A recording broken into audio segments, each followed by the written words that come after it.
even on this evening, when we come face to face with the forces that ended the earthly life of Jesus of Nazareth, we begin our time with a prayer of gratitude.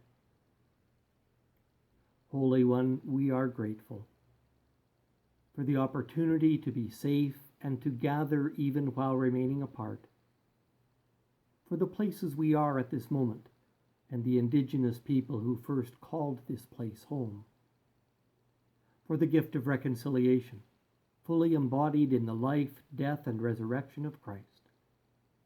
May our gratitude lead us to appreciate our lives as a gift of humility, grace, and love. Amen.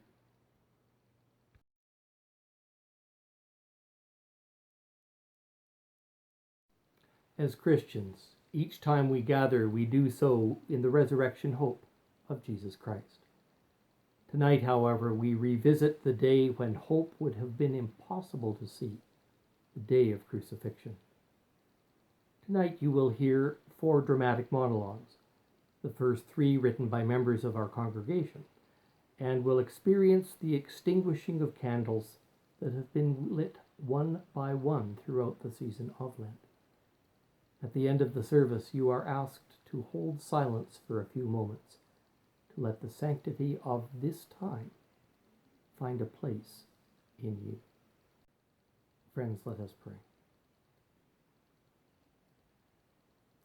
God, you showed us who you are in the Incarnation, coming down to earth, enduring human suffering, becoming a servant. And despite your meekness, you offended the powers. You drew the wrath of religious and political establishments. You became their scapegoat. You endured mocking and scorn, a crown of thorns, brutal violence, and went to death with forgiveness on your lips.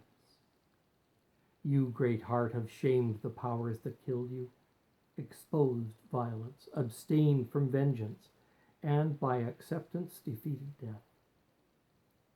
In refusing to repay violence with violence, you showed us the path of peace. In forgiving your enemies and abusers, you demonstrated love the world had never seen. On this day, may your love of life be seen in our lives as travelers on your costly path of grace. Amen.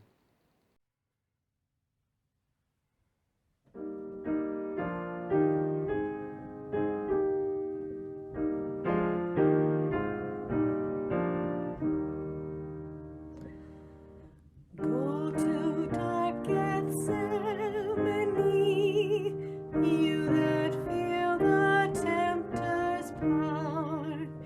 Your Redeemer's conflict see, watch with him one bitter hour. Turn not from his grief away, learn from him to watch and pray.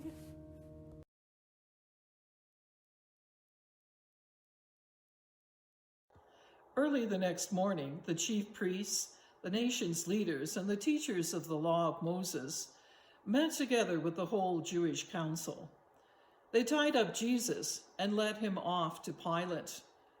And Pilate asked Jesus, "Are you the king of the Jews?" "Well, those are your words," Jesus answered. The chief priests brought many charges against Jesus, and then Pilate questioned him again. "Do you have anything to say? Don't you hear what crimes they say you have done?" But Jesus did not answer, and Pilate was amazed. During Passover, Pilate always freed one prisoner chosen by the people. And at that time, there was a prisoner named Barabbas. He and some others had been arrested for murder during a riot. And the crowd now came and asked Pilate to set a prisoner free, just as he usually did. And Pilate asked them, "Do you want me to free the king of the Jews?" And Pilate knew that the chief priests had brought Jesus to him because they were jealous. But the chief priests told the crowd to ask Pilate to free Barabbas. And then Pilate asked the crowd, "What do you want me to do with this man who you say is king of the Jews?" And they yelled, "Nail him to a cross." But Pilate asked, "What crime has he done?" "Nail him to a cross," they yelled even louder. Pilate wanted to please the crowd, so he set Barabbas free. Then he ordered his soldiers to beat Jesus with a whip and nail him to a cross. The soldiers led Jesus inside the courtyard of the fortress and called together the rest of the troops. They put a purple robe on him, and on his head they placed a crown that they had made out of thorn branches. They made fun of Jesus and shouted, "Hey, you king of the Jews!" Then they beat him on the head with a stick. They spit on him and knelt down and pretended to worship him. And when the soldiers had finished making fun of Jesus, they took off the purple robe. They put his own clothes back on him and led him off to be nailed to a cross.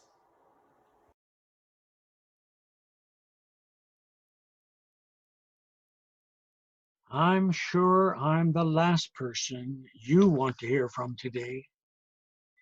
The one who turned Jesus over to the authorities.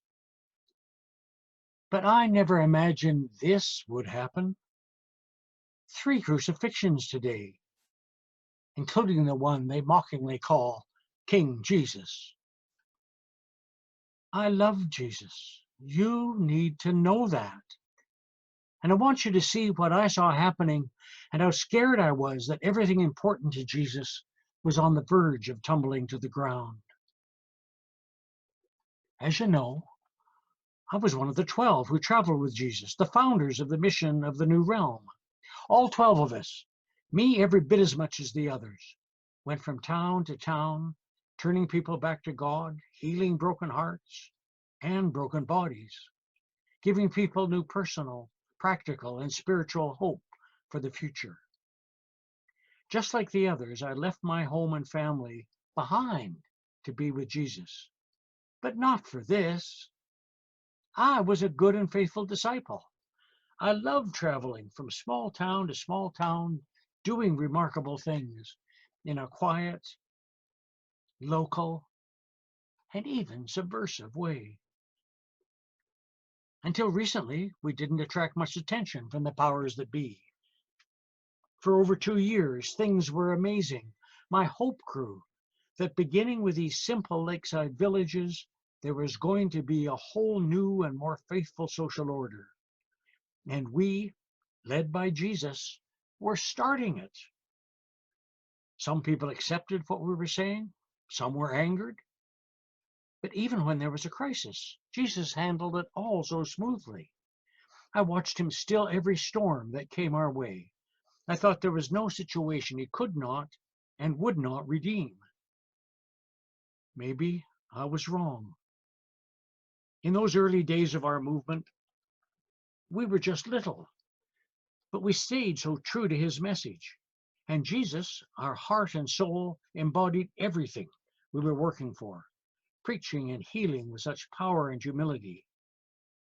It was a great thing to be going back then, so pure, so focused, so integrated. Every woman and man who followed Jesus back then totally got what we were about.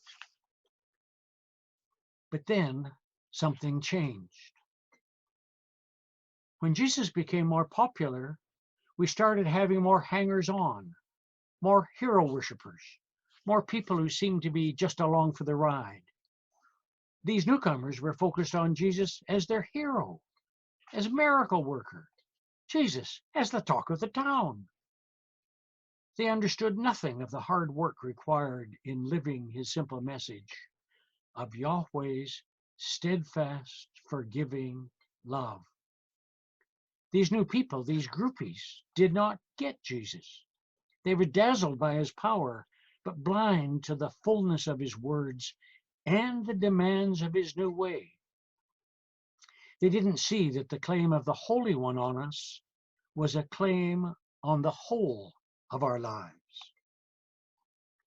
I was getting really worried that the groupies were taking over, that the authenticity of our movement, of Jesus' message, was going to be diluted, perhaps even lost.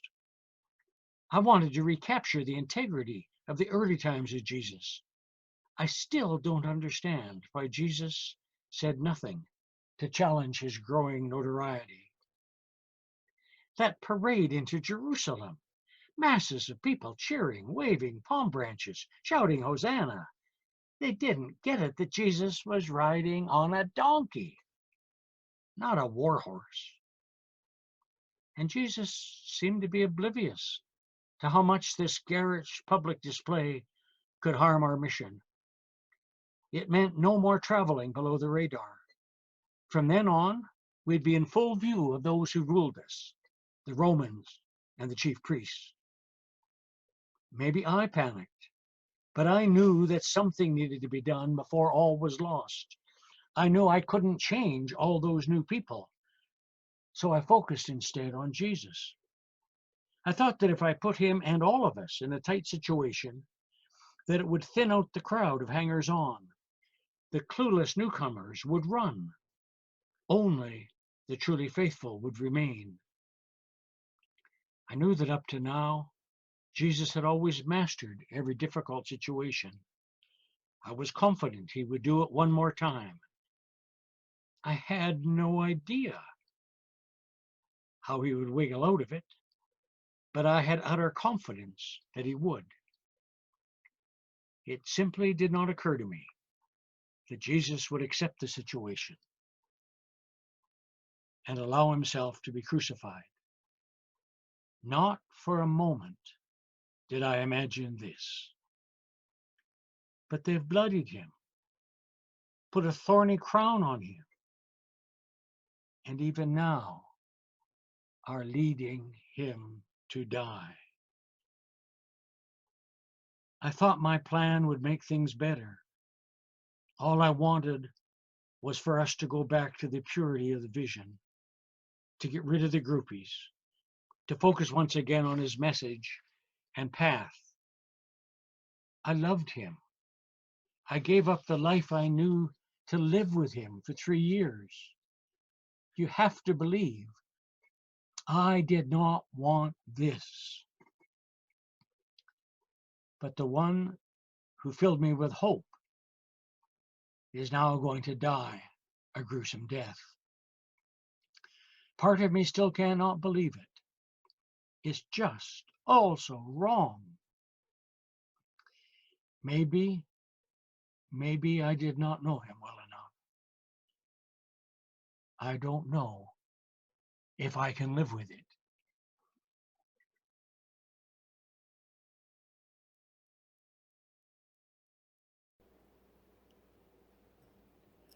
Throughout the season of Lent, the light that gathered strength each week raised our hopes. But on Good Friday, it appeared that those hopes had been extinguished.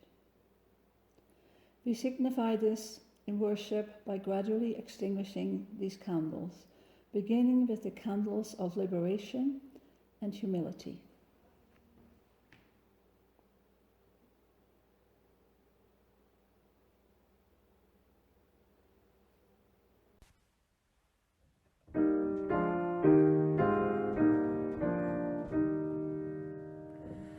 See him at the judgment hall, beaten, bound, reviled, arraigned.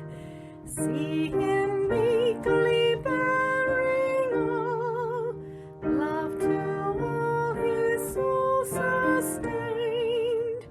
Shun not suffering, shame, or loss. Learn from Christ to bear the cross.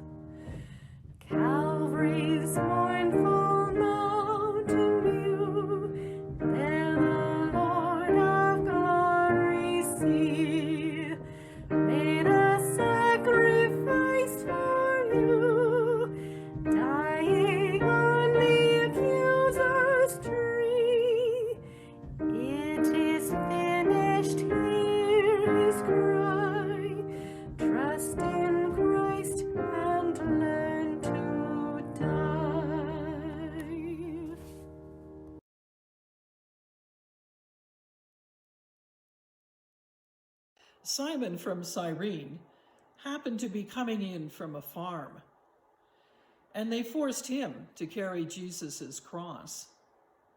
Simon was the father of Alexander and Rufus. The soldiers took Jesus to Golgotha, which means place of a skull. There they gave him some wine mixed with a drug to ease the pain, but Jesus refused to drink it. They nailed Jesus to a cross and gambled to see who would get his clothes. It was about 9 o'clock in the morning when they nailed him to the cross. On it was a sign that told why he was nailed there, and it read, "This is King of the Jews." The soldiers also nailed 2 criminals on crosses, one to the right of Jesus and the other to his left. People who passed by said terrible things about Jesus. They shook their heads and shouted, "Ha! So you're the one who claimed you could tear down the temple and build it again in 3 days? Save yourself and come down from the cross." The chief priests and the teachers of the law of Moses also made fun of Jesus, and they said to each other, "He saved others, but he can't save himself. If this is the Messiah, the King of Israel, let him come down from the cross. Then we will see and believe." The 2 criminals also said cruel things to Jesus. Jesus' mother stood beside his cross with her sister and Mary, the wife of Clopas.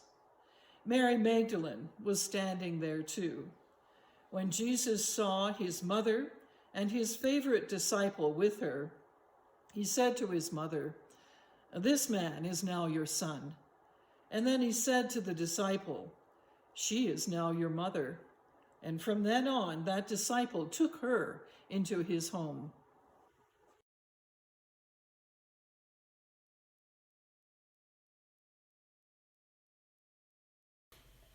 Beneath this cross, I feel bewildered, frustrated, angry, and numb.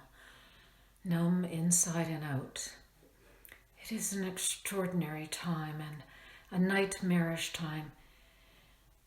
In my mind, it is all a bit of a blur now. No sleep for days, the kiss of betrayal, the prayer vigil, the arrest in the garden, the walk. I have poured out my tears extravagantly.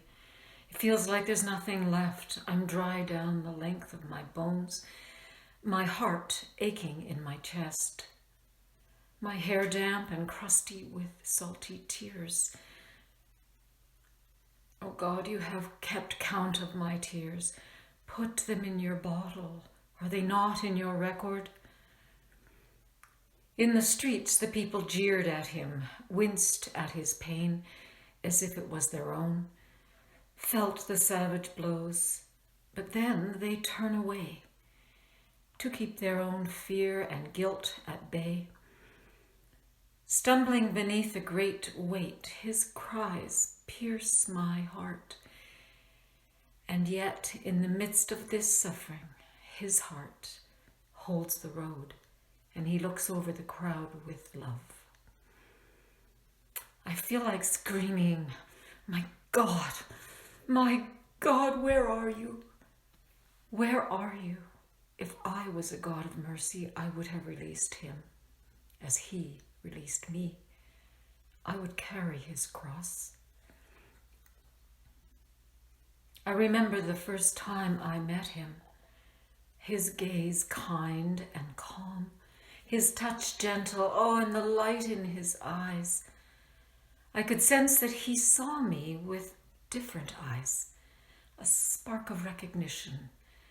What he saw was the deepest part of me, which lay wounded and forgotten, hidden even from me. In that crucial moment, my whole being felt light, as if a treasure had been unlocked. My life had become miserable, a woman forced to be contained. I felt lost and alone, an outcast in my own community. But in that unforgettable moment, my world shifted. He saw me as worthy, wise, and powerful. Beloved, with this newfound realization and courage, I would have followed him to the ends of the earth. And in some ways I did, walking with him out into the world's pride and cruelty, supporting his journey in any way I could. He offering intimate acts of compassion and healing. It was as if divine love was right there on the ground with us, and my soul took wing. He wasn't like the other rabbis, no litany of laws. All of us who followed felt so included and equal. It was like our hearts beat as one. We women were able to sit at his feet, listening to the stories, absorbing his deep, deep wisdom, as if finally we were awake from a long sleep. He spoke of love and kindness, calling us to a larger vision of truth. He spoke of suffering and death, even his own. Teacher, I love him deeply, and I know that he would become my friend. The air feels full. I sense the sky darkening. All who have come here to hold vigil with his suffering and the humiliation, clothes stripped away, arms outstretched, all laid bare. We watch, we weep, we wait together. I feel as though I have been laid bare, humiliated, wrapped in sorrow and shadow. I keep a watchful eye. I feel overwhelming love, even in all this inexplicable confusion. My grief turns to pure love, and a calmness settles.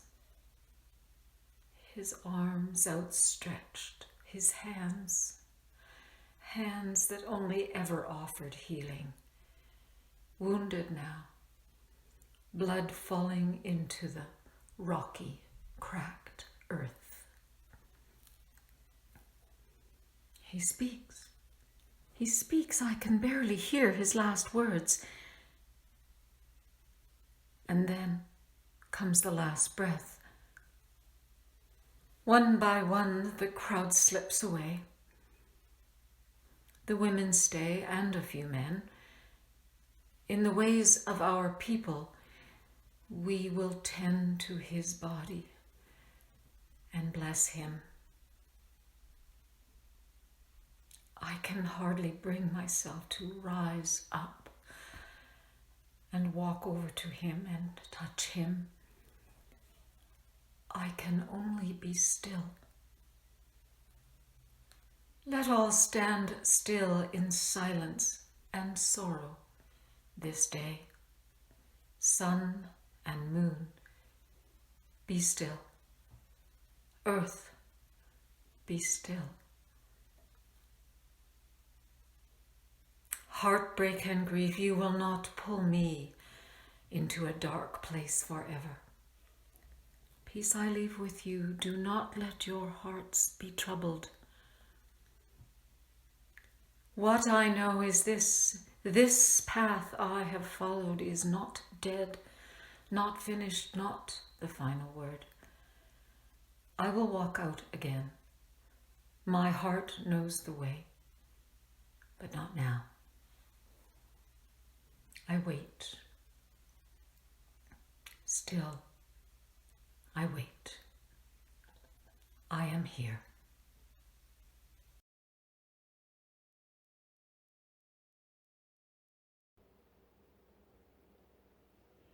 The light continues to dim as we extinguish the candles of reconciliation and justice.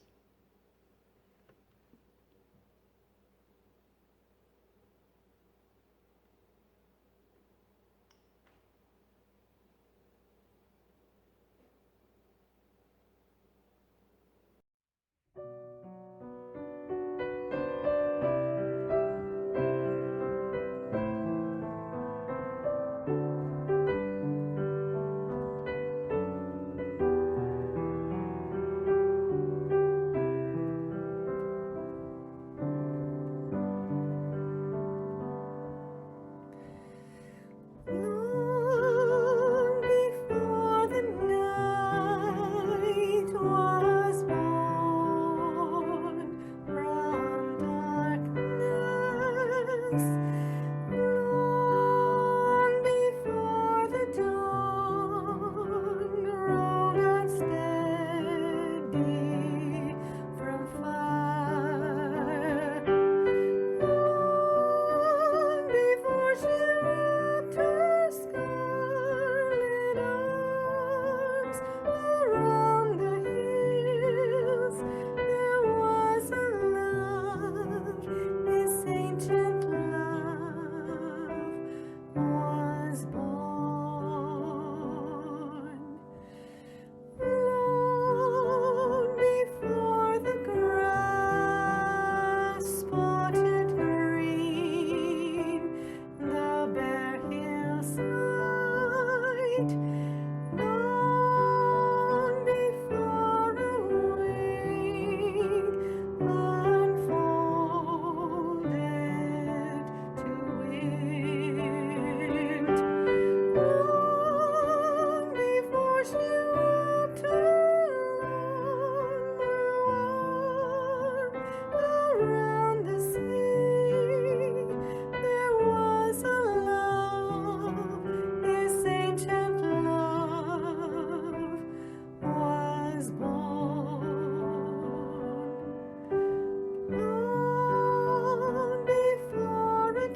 What is the sound of a mother's heart breaking?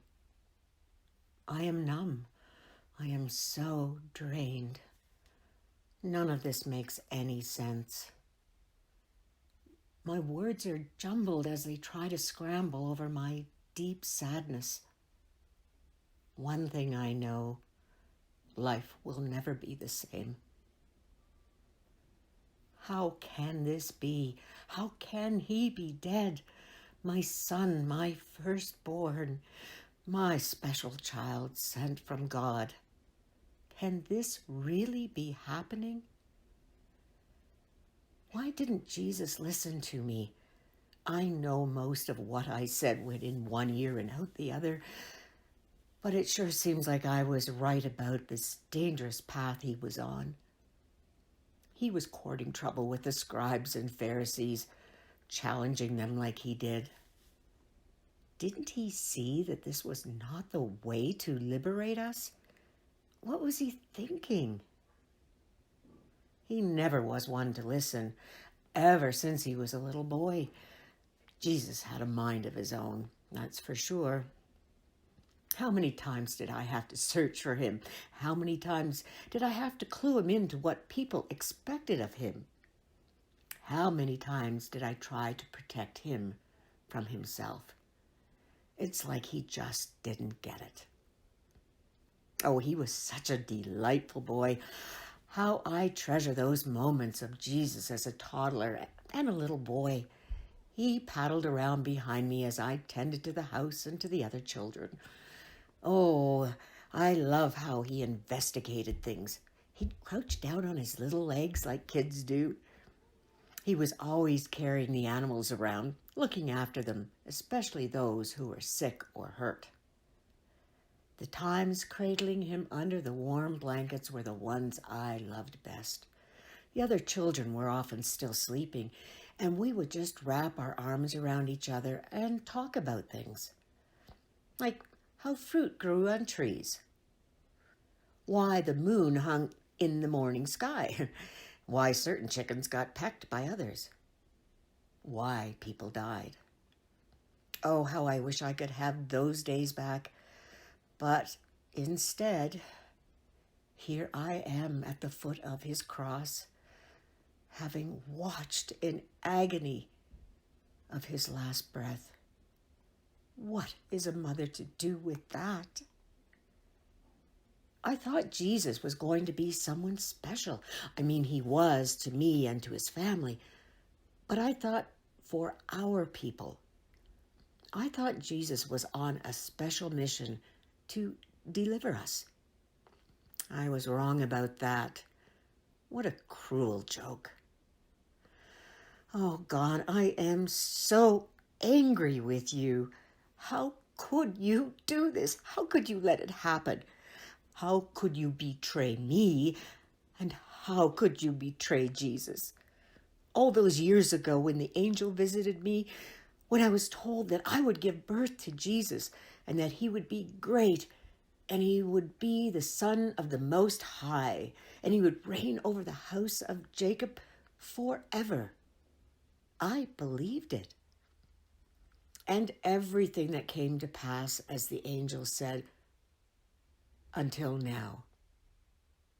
What does this mean?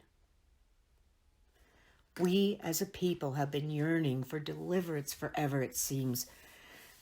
Jesus was to be the answer for those prayers and dreams. You promised. Did I not understand? Were you playing games with me? Was any of this true? Or is it true what some say, that you are not so powerful after all, that you cannot make good on your word? I raised Jesus to know that you had special plans for him. Maybe this is all my fault, planting some seed of fantasy in him that made him do crazy things, thinking he was immune to evil. What have I done? Have I failed you, or have you failed me? I question everything now, God. I felt so close to you when I was young. After the angel's visit, during my pregnancy, at the time of Jesus' birth, and as he was growing up, I really felt that you were there with us. Even when we had to escape Herod and were exiles in a foreign land, I felt like I was part of a bigger plan. I knew it wouldn't be easy, and it wasn't. Yet I felt such purpose. Those were special times. And then life happened. The kids grew up. They made their own decisions. They went on their own ways. They had plans of their own. It was all I could do was to hold on to a sense of purpose, especially about Jesus. I felt lost, left out of the loop. I didn't understand the paths Jesus was choosing. It didn't make sense to me. Maybe it was an illusion. Maybe you don't even exist. Are you real? Are you there? Who do I cry out to in my pain? That is all I feel now. Everything is black. The color of grief. There is no light.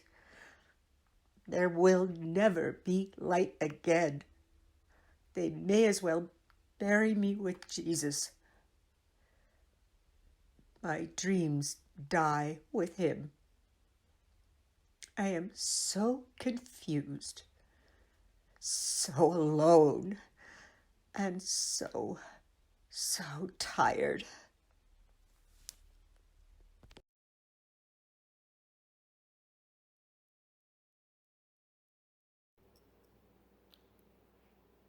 We reduce the light to the Christ candle alone, as we extinguish the candles of self-awareness and Christ-given clarity.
About noon, the sky turned dark and stayed that way until about 3 o'clock. Then about that time, Jesus shouted, "Eloi, Eloi, lema sabachthani," which means, my God, why have you deserted me?" And some of the people standing there heard Jesus and said, "He is calling for Elijah." And one of them ran and grabbed a sponge, and after he had soaked it in wine, he put it on a stick and held it up to Jesus. And he said, "Let's wait and see if Elijah will come and take him down." Jesus shouted and then died. At once the curtain in the temple tore in two from top to bottom. A Roman army officer was standing in front of Jesus. And when the officer saw how Jesus died, he said, "This man really was the Son of God."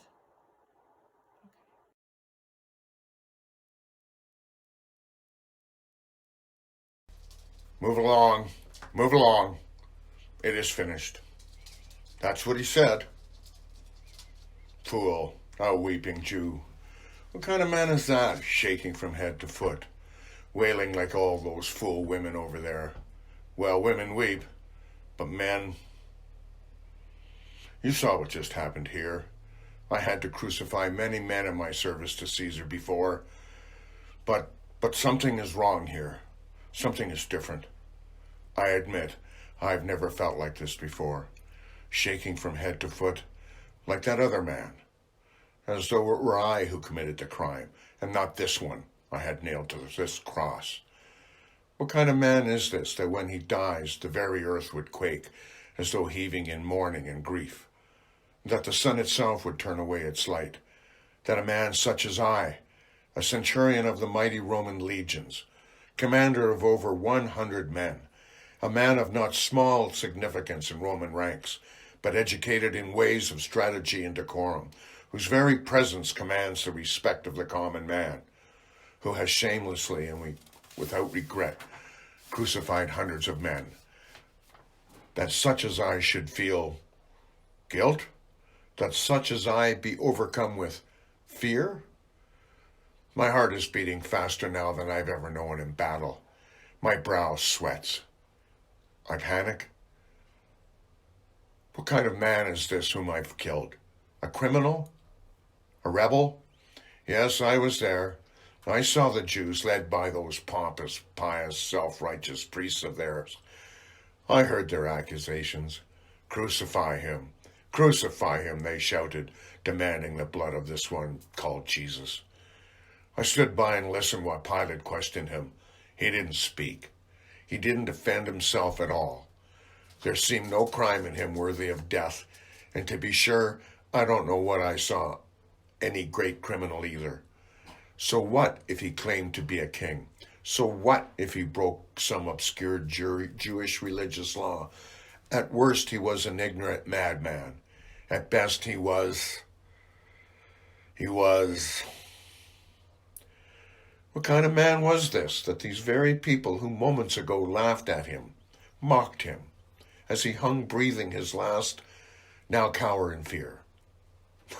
Look at their faces. They know. Perhaps they felt guilt too. They felt the earth shake and saw the sky grow dark. They can see there's clearly something different about this man they've killed. Someone like any other hung on a cross. But does it touch them? Will it matter? Does anything matter?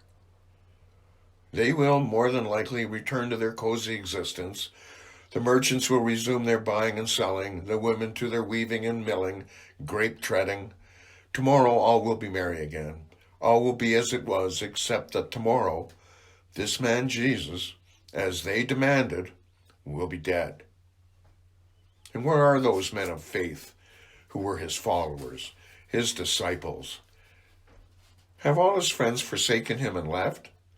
Perhaps this man's only crime was that he chose his companions poorly. Look at him, hanging up there. What is there about him that one would want to follow? But these women, and the one they call John, and that fellow with him, pacing back and forth below the cross the whole time, pleading with him to save himself.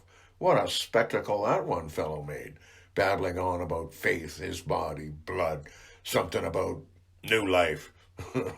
Not when you die like that. Yet here they've stayed, through it all. They watched as I had my best man beat him, whip him, and as he dragged his cross to this place. They cried out as I drove the spikes into his hands and feet, shamelessly prostrating themselves before this dying mass of flesh. And still they called him Lord. Lord? What kind of man was this? I stand in awe of this one that I killed. The earth beneath my feet shook with pain when he said, "It is finished." Try as I might, can I believe otherwise? Certainly this was a righteous man, and I, a great mighty Roman, a much feared centurion. I am more the criminal. Cling to his cross, you who mourn your Lord, and let the stench of indifference consume those who condemned him. As for me, something I don't understand has pierced my arbor and cut my flesh to my soul. Do I have the faith to believe that, truly, this man was the Son of God?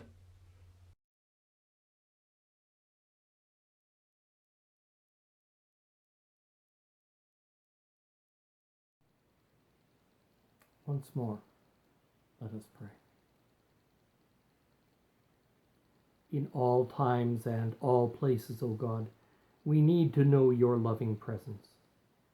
On this night, we must also come close to the worst of human experience and acknowledge the way that Good Friday gets lived out time and again as peace and justice are denied, as honorable people are betrayed, as might asserts its leverage over fairness and equity. In extinguishing this Christ candle, we do not distance ourselves from you, but we do come close to the difficult realities that define so many lives.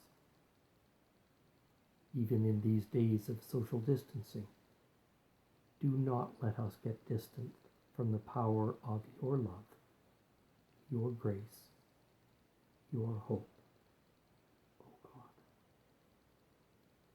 Amen.